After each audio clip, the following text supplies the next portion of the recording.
Hello guys, welcome to my YouTube channel, Exceptional Dialogue. I'm Vishnu Chaudhary. Today I have with me Abujar Ghaffari. Abujar secured All India Rank 1 in Engineering Service 2019 exam. He is All India topper, we obviously know. But ये video में अबूजर बात करेंगे engineering service के prelims exam के बारे में. तो Abuzar, welcome to my YouTube channel. Thank you, Vishnu, for calling me here. Thank you very much and hello everyone. Abuzar, अब बात करते हैं on the day of exam. Exam में क्या क्या होता है वहाँ उस दिन और किस तरीके से एग्जाम को लेना है. तो सबसे पहले आप ये बताइए कि टेक्निकल का पेपर है और नॉन टेक्निकल का पेपर है, इसको किस तरीके से आपने सॉल्व किया था, क्या अप्रोच थी आपकी? देखिए, एग्जाम के मैं कुछ डूज एंड डोंट्स बता देता हूँ आपको. इससे पहले वहाँ जाएंगे तो एकदम रिलैक्स रहिए. मतलब वो प्रेशर मत आने दीजिए कि यार आज एग्जाम है, इतनी मेहनत करके. ये सब थॉट्स आना ही नहीं चाहिए. Go with the free mind. अच्छी स्लीप लेके जाइए, अच्छा ब्रेकफास्ट करके जाइए. ऐसा ना हो कि बहुत ज्यादा भी खा लिया ताकि डिजी फील हो. थोड़ा सा माइंड एक्टिव स्टेट में होना चाहिए. एक्चुअली 7-8 आवर्स का बढ़िया स्लीप लीजिए, टेंशन फ्री रहिए और ट्राई करिए कि उसके एक दिन पहले ना इवनिंग में ही बंद कर दीजिए पढ़ना. रात तक मत पढ़िए, एकदम रिलैक्स रहिए. क्योंकि वो उन आवर्स में पढ़ के स्ट्रेस बिल्डअप होता है. कई बार ऐसा फॉर्मूला दिख जाता है जो याद होता है लेकिन दिमाग को ऐसा लगता है कि याद नहीं है मुझे, तो टेंशन हो जाता है. तो रिलैक्स रहिए, स्ट्रेस फ्री रहिए. तो अब जिस दिन एग्जाम में जाते हैं, मान लीजिए अब पेपर 1 की बात करते हैं, जीएस की. तो जैसे ही क्वेश्चन पेपर हाथ में आता है, आप सबसे पहले इंस्ट्रक्शंस रीड करिए. इंस्ट्रक्शंस हर साल सेम रहते हैं लेकिन आई वुड स्टिल एडवाइस कि ए से ए टू जेड चलिए. इंस्ट्रक्शंस अच्छे से रीड करिए कि 2 मार्क्स का है, नेगेटिव है, होता है, but just to be on the safer side.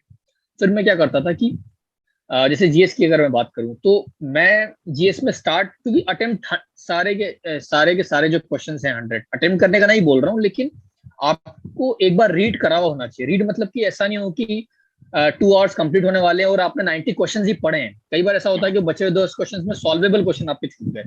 तो इसलिए मैं इसमें मेरा जो पेपर 2 का स्ट्रेटेजी रहेगा वो थोड़ा अलग था. तो इसमें मैं क्वेश्चन नंबर 1 से शुरू करता था, जो आ जाए. ठीक है, ऐसा नहीं कि मैथ से शुरू किया. देखो, हर एक पर्सन का अप्रोच अलग अलग हो सकता है. मैं अपना बता रहा हूँ कि क्योंकि क्वेश्चन सारे एक बार रीड करने ही करने हैं. मतलब कि आप हर एक क्वेश्चन के थ्रू होके जाएंगे, तो ऐसा नहीं सोचना है कि मैथ से पहले कर लूं. मैं क्वेश्चन 1 से अटेम्प्ट करना चालू करता था. जीएस में सिंपल स्ट्रेटेजी, बहुत सारे क्वेश्चंस आपके नए होंगे. कई बार ऐसा होता है कि आप 50 क्वेश्चंस को आप शॉर्ट आप बताएंगे, सही है. फिर कुछ क्वेश्चन ऐसे होंगे जिसमें कि आपको 2 में कंफ्यूजन होगा, तो उसमें डेफिनेटली टेक अ गेस.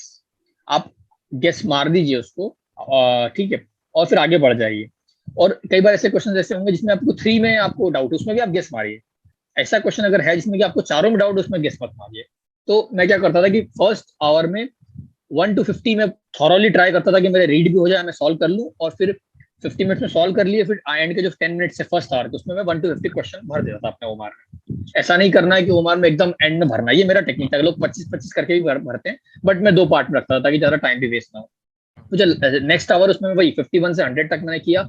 और फिर एंड के 10 मिनट्स में मैंने सब मार्क कर लिया, ताकि इससे सेफली ये रहता है.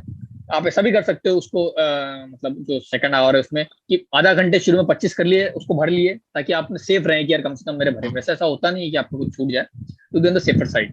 अब ये ध्यान रखना है कि कुछ क्वेश्चन ऐसे हैं जिसमें कि आपको डाउट है, तो आप उसको जब मार्क करते हैं पेपर में, तो आंसर तो आपने मार्क कर दिया भरने के लिए ओमार में बाद में भरेंगे, लेकिन उसको एक अंडरलाइन अंडर कर दिए कि फाइनल एक थॉट जरूर देना है अगर कहीं पर डाउट है कि 3 में डाउट है, 4 या 2 में डाउट है. तो ये मेरा टेक्निक था. मैथ्स और एनालिटिकल वाले स्पेशली अच्छे से करिए, उसको डेफिनेटली सॉल्व करना है. जहां भी 4 क्वेश्चन में डाउट उसको सॉल्व मत करिए, और ट्राई करिए दिमाग को एक्टिव रखने के लिए. मैं क्या करता था कि कोई भी क्वेश्चन देखा तो मैं पहले सोचता था कि मैं क्या पढ़ के आया हूँ, मैंने क्या इसको कहीं देखा है मैं अपने मटेरियल में, या कहीं रिलेट कर पाऊँ जो मैं पढ़ के आया. क्योंकि एकदम रैंडम गेस नहीं मारना है. गेस का मतलब होता है कि आपने कहीं पढ़ा हो, आपने कुछ सुना हो उसके बारे में, या आपको कुछ पता हो. तो मैं रिलेट करने की कोशिश करता था, दिमाग पे ऐसा स्ट्रेस देता था कि यार मैंने एनर्जी में, ये एनवायरमेंट में कहीं ये चीज पढ़ी है कि नहीं, या मटेरियल साइंस में कहीं ये चीज पढ़ी है, तो फिर मैं गेस मारता था. ये एक तरीका होता है गेस का जो मैं ट्राई करता था. तो this is how GS works. अब अगर हम पेपर 2 की बात करें विष्णु, तो पेपर 2 थोड़ा सा ऐसा होता है कि 150 क्वेश्चन होते हैं. कई बार ऐसा होता है कि कुछ क्वेश्चन हम रीड भी नहीं कर पाते हैं. तो इसमें तो एकदम शॉर्ट स्ट्रेटेजी है कि मैं, आप अगर देखेंगे तो वो 20-20 के सेट में होता है. क्वेश्चन जो होते हैं 20-20 या 30-30, एक मतलब एक आप अगर एक सेट ABCD कंपेयर करेंगे तो किसी के 1 to 20 जो होंगे वो किसी के 60 से 61 से 80 पे होंगे. ठीक है, तो मैं ट्राई करता था कि अपने एनालिटिकल जो सब्जेक्ट, सबसे पहले सोम हुआ, हाइड्रोलॉजी हुआ, स्ट्रक्चर एनालिसिस हुआ, और ट्रांसपोर्टेशन के कुछ क्वेश्चन जो बन जाते हैं इजीली, और फ्लूइड मैकेनिक्स के साथ हाइड्रोलिक्स हुआ. ये सब क्वेश्चन मैं पहले सॉल्व करता था, जो मुझे पता है. शॉर्ट में स्टार्ट ही ऐसे करता था. अब जो एकदम याद करना, जो एकदम डिजाइन वाले रैंडम, जैसे मेरे टाइम 2019 में स्पेशली आरसीसी और और बेसिकली स्टील के बहुत सारे रैंडम क्वेश्चन आए थे कोडल प्रोविजन जो बहुत लोगों को पता नहीं थे। तो मुझे टेंशन नहीं था, मैं उसमें क्या करता था कि मैंने फर्स्ट 1 आवर में 50 क्वेश्चन अटेम्प्ट किए, दैट टू मेरा एनालिटिकल वाले मोस्टली। फिर नेक्स्ट 1 आवर में मुझे जो याद है, बिल्डिंग मटेरियल है जो याद करने वाले, वो मैंने अटेम्प्ट करने की कोशिश किया। और फिर लास्ट 1 आवर में जो मेरे डिजाइन वाले पोर्शन है जो मेरे को, और उसमें मैंने क्वेश्चन उठा के देखे, तो लिटरली बहुत सारे रैंडम क्वेश्चन थे, बहुत सारे कोडल प्रोविजन थे। और एंड में क्या होता है कि सॉल्व कर करके हम थक भी जाते हैं, तो लास्ट 1 आवर थोड़ा लेस प्रोडक्टिव होता है। तो मैं वो क्वेश्चन हमेशा एंड में रखता था जहाँ की मुझे थोड़ा सा गैस मारना है। शुरू में फुल एनर्जी में होते हैं न्यूमेरिकल सॉल्विंग वाली, तो हम ट्राई करिए कि एनालिटिकल वाले हमेशा पहले करिए, वो आपका सेट उठाइए। इसमें विष्णु मैं एक दो छोटे ट्रिक्स कुछ और देना चाहूंगा कि मैं कभी भी सबसे पहले क्वेश्चन पढ़ता था, उसके बाद मैं देखता था कि ऑप्शंस कितने क्लोज हैं। जैसे कि मान लीजिए ऑप्शन है 6.7, 7.8, 9.1 और 10.2, तो बहुत क्लोज हैं, तो मैं थोड़ा एग्जैक्ट सॉल्व करने की कोशिश करता था। अब कुछ क्वेश्चन ऐसे हैं जो कि ऑप्शन बहुत दूर दूर है, 5, 1300, 13,000, तो मैं उसमें अप्रोक्सीमेट सॉल्व करता था। ये बहुत इंपॉर्टेंट स्ट्रैटेजी है, आपको ध्यान रखना। पूरा पूरा सॉल्व नहीं करना होता न्यूमेरिकल क्वेश्चन को, अप्रोक्सीमेट जैसे 2.7 से डिवाइड करना, तो मैं उसको 2.5 से डिवाइड कर देता था, 2.5 को 5/2 लिख दिया। तो ये बहुत हेल्प करता था। इसीलिए मैं एग्जाम में 150 जब मैंने क्वेश्चन थे, तो मैं 130 अटेम्प्ट करके आया था उस टाइम। और सब कुछ हर क्वेश्चन में मैं गो थ्रू भी कर लिया था। आप हर क्वेश्चन पे जो टाइम बचाएंगे 10-10 सेकंड, वो आपको बिल्डअप होके आपके, आप मान लीजिए हर 10-10 सेकंड हर क्वेश्चन पे अगर बचा रहे हैं अप्रोक्सीमेट सॉल्व करके, जहां पे करना कर सकते हैं, वो आपको हेल्प करेंगे एक्स्ट्रा 10 क्वेश्चन अटेम्प्ट करने के लिए। तो ये बहुत अच्छा स्ट्रैटेजी है। और बाकी स्क्वायर रूट, क्यूब रूट्स आप 30 तक के याद कर सकते हैं। कई बार आप देखेंगे फ्लूइड मैकेनिक्स में जो हाइड्रोलिक मशीन वाले सवाल, उसमें टू द पावर 5/4 करना होता है, तो मैं उसको कैसे सॉल्व कर रहा था। मान लो 91 की पावर 5/4 करना है, तो मैं 91 को 81 लिख के 3 लिख देता था, 3 की पावर 1/4। 91 की पावर 1/4 को मैं 3 लिख देता था अप्रोक्सीमेटली, 3 को पावर 5 243 लिख दिया। इसलिए थोड़ा फास्ट फास्ट करना होता है। ये सब चीजें आप कर सकते हैं आई थिंक। तो ये मेरा एक मोटा मोटा स्ट्रेटेजी हुआ अगर पेपर को किस तरीके से सॉल्व करना है बेसिकली। हाँ, ये आपने वैसे स्ट्रेटजी मेन मोर और लेस आपने कंप्लीट बता दी है। इसमें एक इम्पोर्टेंट फैक्टर है अभी रिस्क वाला। जैसे आपने वैसे तो एक्सप्लेन किया था कितने रिस्क लेना नहीं लेना, लेकिन कई बार होता है जीएस में आप अगर पूरे पेपर देखेंगे 100 में से हो सकता है आपको 30-40 क्वेश्चन ही डायरेक्टली आते हैं, इसके अलावा क्वेश्चन डायरेक्ट तो नहीं आते। तो उनको कितना रिस्क अलाउड है, मैं ये सवाल आपको पूछना चाहूँ। देखिए बहुत अच्छा क्वेश्चन है। मैं करता था, मेरा स्ट्रेटेजी था कि मैं 90 के ऊपर अटेम्प्ट करता था, 95, 90 to 95 के बीच में। अब मैं ये क्यों अटेम्प्ट करता था, क्योंकि मैंने सारी प्रैक्टिस अपने टेस्ट में इसी तरीके से की थी। एक मैंने एक टर्म बनाया था इसके लिए कि एक सेल्फ रिस्क एनालिटिक्स होता है, उसको क्या बोलते हैं कि आपको पता होता है जो आपने टेस्ट में अटेम्प्ट किया कि आप, मैं जब रिस्क लेता हूँ 10 क्वेश्चन में तो कितना % सही होता है। तो मेरा हमेशा वो पॉजिटिव में जाता था। तो ये पर्सन टू पर्सन वेरी करता है, इसको आपको ट्राई करके देखना पड़ेगा। हालांकि मैं ये बोलूंगा कि with your number of attempts increasing you will score more marks with every question. अगर आप 70 अटेम्प्ट कर रहे हैं और 70 में आपको 80-90 मार्क्स आ रहे हैं, तो जो आप 85 करके देखिए, आपको डेफिनेटली 100 के ऊपर मार्क्स आएंगे। तो आई स्टिल एडवाइस कि 85 प्लस अटेम्प्ट करिए आप जीएस में स्पेशली। टेक्निकल में तो देखिए ऐसा होता है, इट्स रेस अगेंस्ट टाइम, उसमें तो आपको उतना ज्यादा बताने की जरूरत नहीं, क्योंकि आप कर लेंगे 120 130 जितना आपको करना है। बट जीएस में लोग अटेम्प्ट करने से डरते हैं, तो एक अपना रिस्क एनालिसिस होता है कि यार मैं अटेम्प्ट करता हूँ इतना तो मेरा इतना नेगेटिव हो जाता है। तो ये आप टेस्ट प्रैक्टिस इसमें देखिए और फिर अटेम्प्ट करिए। कई बार ऐसा होता है कि जब आप हर बार जिनमें आपको 3 में डाउट, आप रिस्क ले रहे हैं हमेशा गलत हो रहा है आपको, तो फिर उसको अवॉइड करिए आप एग्जाम में करना। तो आपको खुद को एनालिसिस करके देखना है, पर्सन टू पर्सन वेरी करता है। But my piece of advice would be go for 85 plus question at least. और जो एकदम फियरलेस लोग हैं उनको मैं कहना चाहूंगा कि 95 तक जाइए आप, नो डाउट आपका डेफिनेटली स्कोर बढ़ेगा। मुझे टेस्ट सीरीज की बात करें, जैसे टेस्ट सीरीज भी आप देते थे, तो टेस्ट सीरीज में आपके कितने मार्क्स आते थे? फाइनल आपके 286 आए जो कि वन ऑफ द हाईएस्ट थे। उसको कैसे रिलेट किया आपने, मतलब आपके टेस्ट सीरीज में भी इतने ही मार्क्स आते थे? देखिए ये चीज ध्यान रखना है कि टेस्ट सीरीज के मार्क्स से बहुत ज्यादा कम आते तो डिसअपॉइंट नहीं होना है, और बहुत ज्यादा आते हैं अगर मार्क्स, अच्छे मार्क्स आते हैं, जैसे कि 500 में से अगर आपके 200 ही मार्क्स आ रहे हैं, टेस्ट सीरीज में 220 आ रहे हैं, जो कि कम होता है स्कोर, तो उससे बहुत डिसअपॉइंट नहीं होना है। अगर आपके 290 भी आ रहे हैं टेस्ट सीरीज में, तो बहुत ज्यादा खुश भी नहीं होना है, क्योंकि एग्जैक्ट रेप्लिका तो नहीं होता है। हाँ, हालांकि ये बताता है अगर आप अच्छा स्कोर कर रहे हैं तो दिस शोज कि आपका प्रिपरेशन लेवल अच्छा है, ये चीज बताता है। तो जैसे कि मैं बताऊं अगर कि मेरा स्कोर, क्योंकि रिलेटिवली मुझे ऐसा लगता है कि यूपीएससी का पेपर थोड़ा सा टफर साइड होता है अगर आप देखें, तो टेस्ट सीरीज में मैं 500 में से कई बार 300 तो मैं क्रॉस कर ही जाता था, कई बार 350 भी लाया हूँ मैं तो। बट मुझे पता था कि यार ये पेपर बहुत ईजी है, इससे 350 आ गए, तो मेरा 290 300 ऐसा मैं लाता था, और वही फाइनल एग्जाम में मार्क्स भी आए मेरे। तो इसका मेरा पीस ऑफ एडवाइस ये है कि मार्क्स एकदम रिलेटेबल नहीं होते हैं। अगर आपका मार्क्स अच्छे आ रहे हैं, मतलब आपका प्रिपरेशन लेवल अच्छा है, आपके काम मार्क्स कम आ रहे हैं, तो आप आइडेंटिफाई कीजिए कि यार कहाँ गलत जा रहे हैं। मेरा स्कोर हमेशा 500 में से यार 300 प्लस रहता था मोस्टली, तो थोड़ा सा यूपीएससी का टफर साइड होता है, इसलिए मेरा 20 मार्क्स तो डेफिनेटली कम होते होते हैं, तो ये चीज आपको ध्यान रखनी है। मुझे टेस्ट सीरीज की रैंक को कितना सीरियस लेना चाहिए, ये इसका कुछ इंपॉर्टेंस है या नहीं? देखिए, रैंक का इंपॉर्टेंस नहीं है, मार्क्स को ज्यादा इंपॉर्टेंस है। कई बार ऐसा होता है कि एंड के टेस्ट में अगर कम बच्चे बैठे हैं तो आपका कम मार्क्स पे अच्छा रैंक आ जाता है। रैंक को नहीं देखना, आपको मार्क्स को देखना है। आप मार्क्स से रिलेट करेंगे तो वो भी फिर भी ज्यादा रिलेटेबल है बजाय रैंक के। रैंक आ जाती है तो देखिए कई बार 280 पे भी अच्छा रैंक नहीं आएगा, 20 25 30 40 रैंक आएगा तो दुखी दुखी हो जाएंगे, डिसअपॉइंटेड हो जाएंगे। आप मार्क्स को रिलेट करिए, that is more relatable and that is. मैं अपने दोस्त का एग्जांपल देना चाहूंगा, प्रवीण जो मेरा है, जिनका थर्ड रैंक आया था 2018 में, तो उनका मार्क्स अच्छा आता था लेकिन रैंक इतनी अच्छी नहीं आती थी कभी। मतलब ठीक आता था मार्क्स, और रैंक भी ठीक ठीक आती थी, मतलब 25 30 25, लेकिन एंड में बहुत अच्छा रैंक आया। तो ये चीज ध्यान रखिए कि मार्क्स को रिलेट करिए, ना कि रैंक को। अच्छा, जब प्रिपरेशन कर रहे हैं, जो टेस्ट सीरीज दे रहे हैं, तो 500 में से कितना मार्क्स का एक आइडियल फिगर लेके चलना चाहिए कि इतना मुझे लाना है हर टेस्ट में? देखिए 500 में से अगर फुल टेस्ट दे रहे हैं तो आई वुड टेल यू, अभी तो कंपटीशन ज्यादा है, तो I will tell you to go for at least 250 plus, 250 to 60, that's a good score. और इतना मुश्किल नहीं है, आप अगर जीएस में 100 मार्क्स भी ला रहे हैं तो 150 तो आप ला सकते हैं टेक्निकल में, it's not that hard actually. बाकी ऑब्वियसली टारगेट और ज्यादा करिए, 250 तो लाना ही लाना है, टारगेट फॉर 260 270, और हर टेस्ट में आपको टारगेट बढ़ाते जाइए। आप देखिए कि कहाँ मेरी अटेम्प्ट में कमी रह रही है, कहाँ मैं गलतियां कर रहा हूँ, गलतियों को लिखने की कोशिश करिए, उनको याद करिए। तो आई वुड स्टिल टेल कि 250 तो लाना ही लाना है, 250 प्लस, लेकिन गो फॉर 270 275, इतना टारगेट करिए ताकि आपका मार्क्स उतना पे आ पाए। करेक्ट। अच्छा अबू सर, अब हम एक और इम्पोर्टेंट क्वेश्चन जिस पे डिस्कस करना चाहेंगे कि क्या होता है एग्जाम के पहले बहुत लोग नर्वस हो जाते हैं, उनको क्या था, प्रेशर कंट्रोल नहीं होता, और साथ साथ में जैसे एग्जाम जब दे रहे होते हैं तब भी कुछ प्रेशर बिल्डअप होने लगता है, तो उसको किस तरीके से हैंडल करना है? और कई बार ऐसा भी होता है कि रात में नींद भी नहीं आती कुछ लोगों को एक रात पहले, तो उसके लिए कुछ सजेशन दीजिए आप। देखिए, मैं इस पे ना मैं कुछ प्लेयर्स का बहुत फैन हूँ। जैसे कि टेनिस में खेलता हूँ तो रोजर फेडरर मेरे बहुत फैन है, या मेस्सी को खेलता हूँ तो मतलब मैं फुटबॉल देखता हूँ तो मेस्सी का बहुत बड़ा फैन हूँ मैं। तो उनको आप हमेशा देखिएगा कि उनकी स्पीच अगर आप सुनेंगे या उनको बोलते हुए सुनेंगे तो हमेशा बोलते हैं कि यार हम मैच के पहले नर्वस थे, विच इज अगर बड़ा मैच है थोड़ा सा नर्वसनेस रहती है, which is very eminent and which is very मतलब जनरल थिंग है, सबको होता है वो।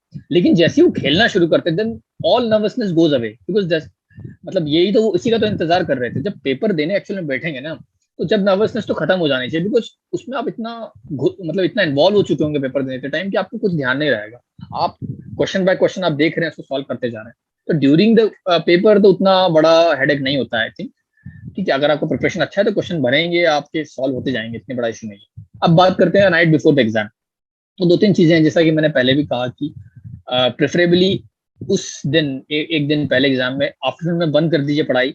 शाम को कुछ दोस्तों से बात कर लीजिए, अच्छे जो घर वालों से बात कर लीजिए कि तैयारी अच्छी है सब, और ज्यादा मत सोचिए और ज्यादा कुछ रिवाइज करने की कोशिश मत करिए दिमाग में कि इसका फॉर्मूला आता है कि नहीं। रिलैक्स रहने की कोशिश करिए, और थोड़ा बहुत जैसे आपको कॉमेडी पसंद है या फुटबॉल देखते हैं तो कुछ फुटबॉल का हाईलाइट देख लीजिए 10 15 मिनट का, या कुछ फनी वीडियोस देखते हैं तो उसका थोड़ा बहुत एक एपिसोड देख लीजिए 20 25 मिनट, थोड़ा रिलैक्स रहिए माइंड को। और थोड़ा सा डिस्ट्रैक्ट करने की कोशिश करिए कि कल एग्जाम, मतलब दिमाग में ये है कि एग्जाम है लेकिन एकदम प्रेशर बिल्ड ना हो कि यार सोच सोच के प्रेशर ही बिल्ड हो जा रहा है कि यार अब कल क्या होगा कल क्या होगा।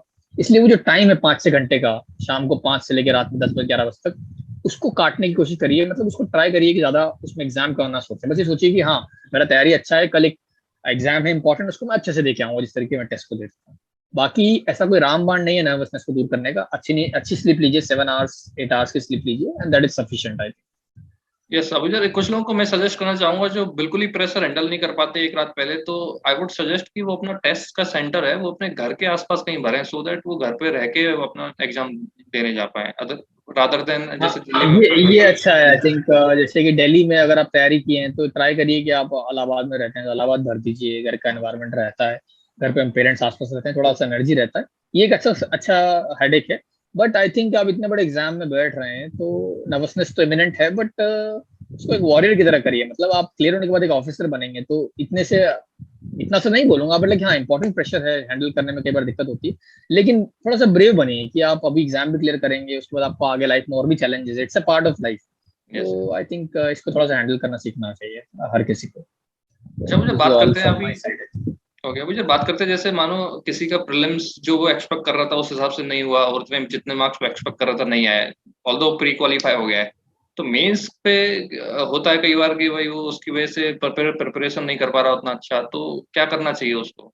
देखिए, मैं इसको सिंपल एग्जांपल्स दे के बताऊंगा कि 2018 में कुछ लोगों का रैंक ऐसा था कि प्री में जस्ट बाउंड्री पे वो लोग सिलेक्ट हुए थे, वो टॉप 20 में रैंक लेके आए थे। मुझे याद है कि अभिषेक बागला का स्कोर, इफ यू नो, उनका स्कोर बहुत कम था प्री में, तो वो 459 हाईएस्ट मार्क्स लेके आए थे। तो एक्चुअल में जिस तरीके से मैंने बताया कि प्री में हाँ कितना ही स्कोरिंग हो, लेकिन वो मेन से कम स्कोरिंग है at the end of the day. आप देखेंगे कि ज्यादा ओवरऑल मार्क्स का डिफरेंस नहीं बनता है प्री और मेन, मतलब प्री प्री के बीच में।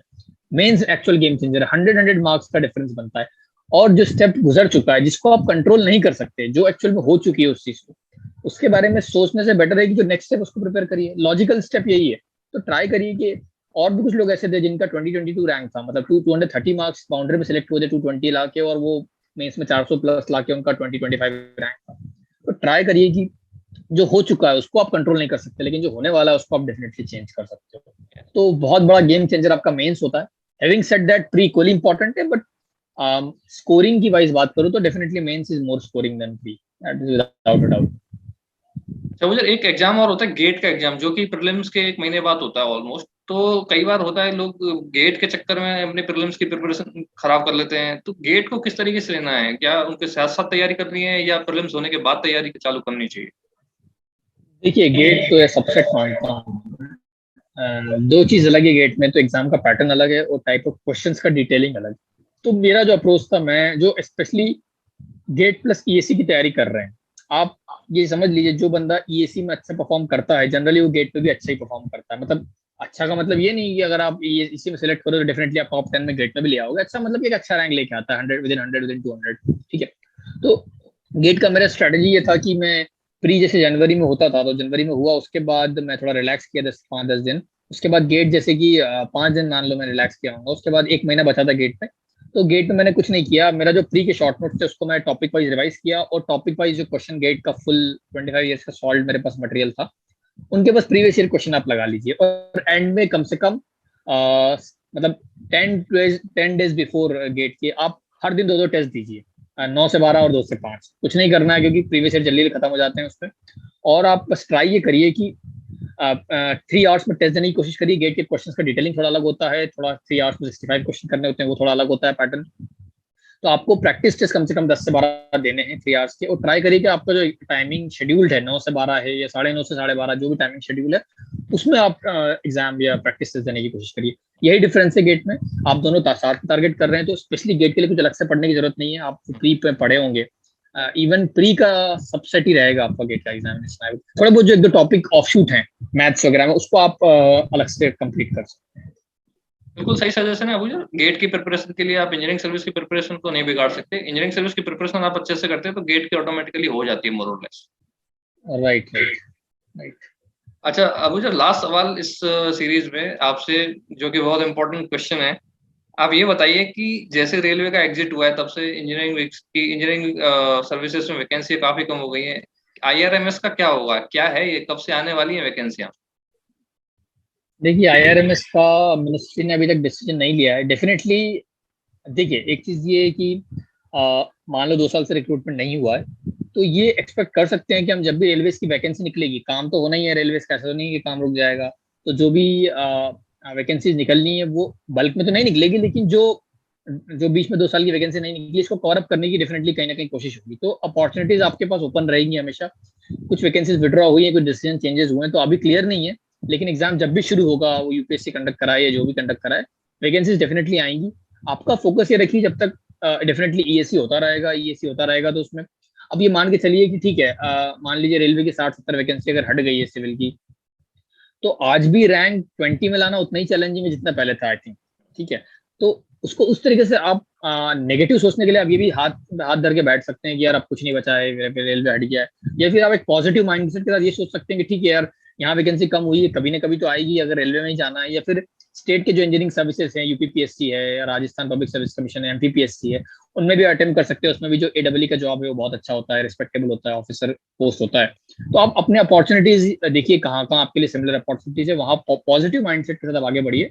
और जो डेफिनेटली जो लॉस हुआ है 2 3 साल में, जो वैकेंसीज नहीं आई है, उसका भरपाई आगे ना आगे आगे कभी ना कभी तो डेफिनेटली वो होगा, वो रिलीज होंगी वैकेंसीज। तो have a positive mindset, I would say. तो अबूजर, आप तो अभी आईआरएस ट्रेनिंग में हैं। रेलवे की कुछ इंटरनल न्यूज के राइट। हिसाब से आप बताइए कि क्या कब हो रहा है एग्जाम, क्या होगा आईआरएमएस का?